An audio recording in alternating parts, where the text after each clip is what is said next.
thy word is a lamp unto my feet and a light to guide my way. We finished a study of Matthew 24 2 weeks ago, which ends with Jesus talking about his second coming. There, Jesus taught that the righteous and wicked will be gathered at his second coming. It will be a singular, sudden event, giving no warning to the wicked. If you missed that, I'll put a link right up here to the beginning of that series of videos, so you can go back and pick it up. Now, before we go on, I probably ought to point out a difference that exists so no one gets confused about what I'm talking about. This takes place in the question of whether there will be a rapture where Jesus only takes some and leaves others behind. Those who hold this doctrine teach that the rapture isn't a second coming of Jesus. That second coming will take place after a great tribulation 7 years later. I'm about to show you that the Bible does not teach that. Yes, it teaches a second coming, but not an intermediate step of Jesus taking the righteous out in a rapture. As we saw over the past few weeks, it isn't even the righteous who get taken out first in those passages. It's the wicked. Having learned what we have in Matthew 24, we need to zero in on the second coming of Jesus. To do so, I want to introduce it with John chapter 5, verses 28 through 29. In this text, Jesus said, "Do not marvel at this, for an hour is coming in which all who are in the tomb shall hear his voice and shall come forth, those who did the good deeds to a resurrection of life, those who committed the evil deeds to a resurrection of judgment." Seems pretty clear and seems to express exactly what we've already heard from Jesus about this event. It is a singular event when the wicked and righteous are dealt with together. Not only in Matthew 24, but in the parable of the tares and the parable of the dragnet, both found in Matthew 13.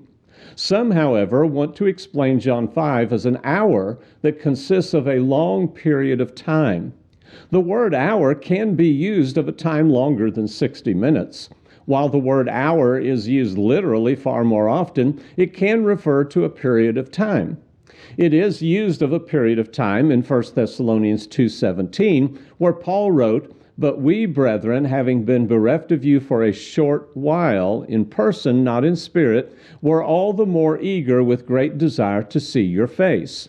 Here he uses the word hour, which in this translation is translated a short while. Paul was away from the Thessalonians for much longer than 60 minutes. It was longer, but the condition of being away was consistent through the whole period. He was not away for a short while, but came back several times during that period of time.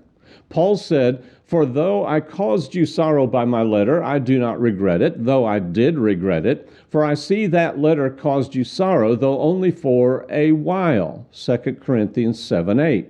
The words "a while" are from the same word for hour in John 5.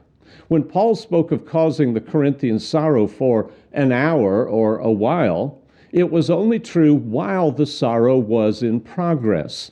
Notice that the condition, or the sorrow, endured for the entire period rather than being on and off or starting and stopping.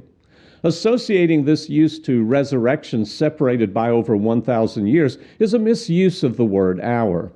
Now, reconsider John chapter 5, 28 through 29.